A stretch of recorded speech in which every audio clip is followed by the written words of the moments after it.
वहां पर जो हमारी वीरांगनाएं बहन थी, जिनकी मांग का सिंदूर छीन लिया गया, अगर उन्होंने अहिल्याबाई का इतिहास पढ़ा होता तो उनके सामने उनके पति को कोई निरपराध इस तरह से गोली नहीं मार सकता था, चाहे वो भी शहीद हो जाए। वीरांगना का भाव नहीं था, जोश नहीं था, जज्बा नहीं था, दिल नहीं था, इसलिए हाथ जोड़ के गोली का शिकार हुआ। बीती 22 अप्रैल 2025 को धरती पर स्वर्ग कहे जाने वाले जम्मू कश्मीर में अनंतनाग जिले के पहलगाम हिल स्टेशन की सुरम में बैसरन घाटी में पर्यटकों पर हुए अत्यंत घातक आतंकवादी हमले ने हर किसी को अंदर से झकझोर कर रख दिया था। बेबस रोती बिलखती महिलाओं को देखकर हर कोई अंदर से तड़प उठा था। अपने आप बोले ना मुझे क्या बोलते भेलपुरी खाली थी, मेरा पति साइड में था, एक इंसान आया उसने उसको गोली मार दी। यहाँ पे उसने बोला कि शायद मुस्लिम नहीं है, उसने उसको गोली मार दी। अरे नहीं हम लोग, अरे हम लोग फौज है, हम लोग बैठो हम लोग फौज है, बैठो बच्चे को अरे हम लोग फौजी हैं, कुछ नहीं करेंगे। आपकी सेफ्टी के लिए आए हैं, आपकी सेफ्टी के लिए आए हैं, बैठो आपकी सेफ्टी के लिए आए हैं। हम इंडियन आर्मी है, बैठो। ये इंडियन आर्मी है। आप लोग कहाँ से आए हो, कहाँ से आए आप लोग हैं?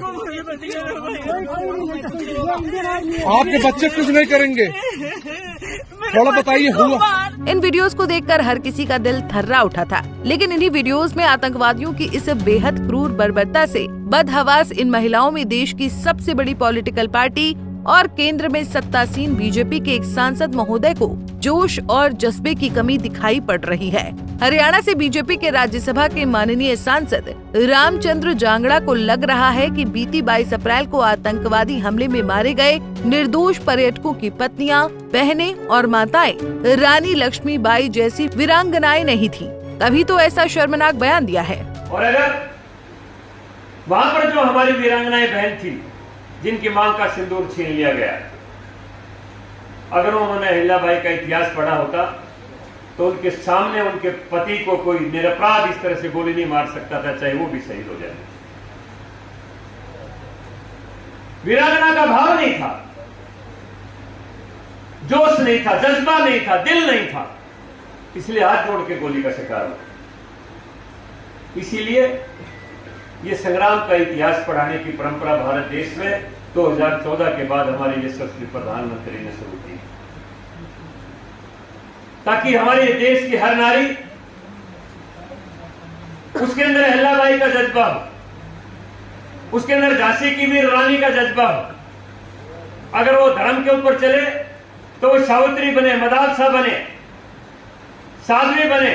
इस घटना के बाद से अभी तक आतंकवादी हमले में मारे गए लोगों के परिवारजनों की आंखों के आंसू भी नहीं सूखे हैं। उस पर बीजेपी के एक सीनियर लीडर का इस तरह की बयानबाजी करना कतई शोभा नहीं देता है। पहलगाम आतंकी हमले के बदले के रूप में पाकिस्तान बेस्ड आतंकवाद पर भारत की तरफ से लॉन्च किए गए ऑपरेशन सिंदूर के बाद विवादित बयान देने वालों में सबसे पहले मध्य प्रदेश सरकार में बीजेपी के सीनियर लीडर और मंत्री विजय शाह, उसके बाद दूसरे मध्य प्रदेश के ही मंत्री और senior BJP leader Jagdish Devda और अब इसके बाद हरियाणा बीजेपी के सीनियर लीडर और राज्यसभा के माननीय सदस्य रामचंद्र जांगड़ा। माने सेना का अपमान करने में, पहलगाम आतंकी हमले के पीड़ितों को अपमानित करने में जितने भी निकले सब के सब बीजेपी के ही लीडर निकले। ऐसा क्यों? क्या सत्ता में रहकर इनकी बुद्धि भ्रष्ट हो गई है? क्या इनको समझाने वाला कोई नहीं है? अगर नहीं है कोई तो बीजेपी का शीर्ष नेतृत्व क्या कर रहा है? ये हम इसलिए पूछ रहे हैं क्योंकि देश और सेना से बड़ी कोई भी पॉलिटिकल पार्टी नहीं हो सकती है। रामचंद्र जांगड़ा के बयान पर जब बवाल बढ़ने लगा, तब सांसद साहब की ओर से जो सफाई आई है वो तो और हैरान कर देने वाली है। मैं मानता हूँ लड़ना चाहिए, और लड़ते तो कम शहादत होती है, वो भी मारे जाते। बिल्कुल लड़ना, हाथ जोड़ने से कौन छोड़ता है? वो तो मारने के लिए आए थे, वो तो आतताई थे, आतंकवादी थे, अत्याचारी थे, उनके दिल में दया थोड़ी थी। कितने हाथ जोड़ ले, उनको छोड़ना थोड़ा था। अगर उनके साथ टकरा जाते तो कुछ ना कुछ कम कैजुअलिटी होती। यही तो अग्निवीर योजना प्रधानमंत्री जी ने चलाई थी। अगर वहां का हर पर्यटक अग्निवीर होता तो मेरी समझ में उन उग्रवादियों को घेर लेते, कम कैजुअलिटी होती।